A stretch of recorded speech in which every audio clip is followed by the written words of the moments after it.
Екі енем мені сыйдырмады. Бұл сөзді мен бала болсам да сол кезден ақ жүрегіммен түсіндім. Кейбір үйлер бар, ол жерде келін адам емес, қызмет. Ал кейбір аналар бар, өздері бақытсыз бола тұра, сол бақытсыздықты келін арқылы өтеуге тырысады. Мен тұрған ауыл өте кішкентай еді. Адам аз, бірақ ауыр сөз көп. Біздің үйге анамның өзінен 20 жас үлкен туысы Мира жиі келіп тұратын. 40-қа келген, тұрмыс құрмаған, сырт көзге бәріне жеткендей көрінетін, бірақ ішінде бір жиналған ашу барын кейін түсіндім. Ол ашу көбіне келіндерге бағытталған. Мираның інісі бар еді. Інісінің әйелі 6 бала шағасы, үстіне Мираның анасы, бәрі бір үйдің ішінде. Ол үйде келінге тыныс жоқ болатын.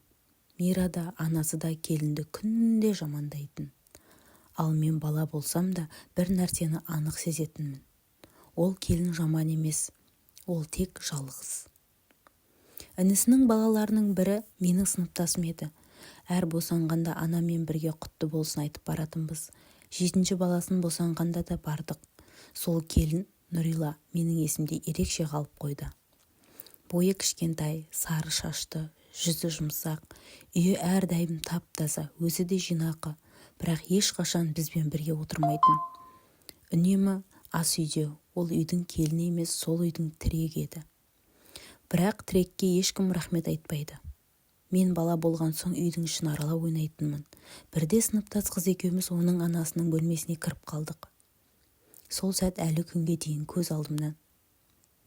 Терезеден түскен күн сәулесі Нұриланың жүзін жарық қылып тұрды. Жаңа босанған баласын емізіп отыр. Жүзінде шаршау бар. Бірақ соның өзі әдемі еді.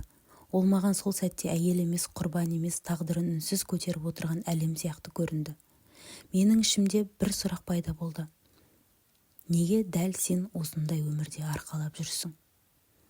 Неге сенің нәзіктігің бұл үйде ешкімге керек емес? Бірақ ол менің ойымды қайдан білсін? Бөпені көресің бе деді жай ғана. Сол кезде Мира кіріп келіп, келіннен ыстық шәйнек әкелмеген үшін жерден алып жерге салды. Келін үндемеді, өйткені бұл үйде үндемеу тірі қалудың бір жолы еді.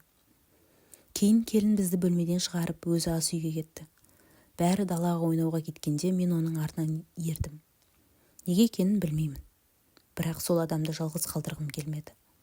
Ас үйде ол ыдыс жуып тұрды. Сол сәтте үлкен енесі келіп тағы да тіл тигізді. Ал ең ауыры сол кезде күйеуі кіріп келіп, ештеңе сұрамай, ештеңені түсіндірмей келінін ұра бастады. Осы жерде бір шындық бар. Үнсіз анадан қатыгез ұл өседі. Ал қорлық көрген әйел бір күні міндетті түрде кетеді. Тек бәрі бірдей аман кете алмайды. Нұрила сол соққылардан кейін де айқайламады, жыламады. Бәрін ішінде жұтты. Бірақ адамның іші сексіз емес. Жылдар өтті. Біз көшіп кеттік. Ал Нұриланың көгерген көзі, жарық жүзі менің есімде қалды. Бір жыл бұрын ауылға барғанда естідім. Нұрила бәрін тастап кетіпті. Ақшаны алып қашып кеткен дейді. Кейін басқа өмір бастапты. Тағы бала туыпты. Қазір балалармен араласып өмірі түзелген екен. Ал Мира бұрынғы бәрін бақылап отыратын сөзі өтімді әйелден тек шаршау ғана қалыпты. Мен олардың өмірінен бір ғана үзінді көрдім, бірақ сол үзінді маған мынаны үйретті. Келінді екі ене емес, жиі жейді. Кетіп қалу біз ойлағандай мәселелерден қашу емес, жүректі емдеу. Әркім өз жүрегін өзінше емдейді. Ал мен Нұрила осындай батылдыққа бармас бұрын қандай ойлармен арпалысқанын айтпаса да түсінемін.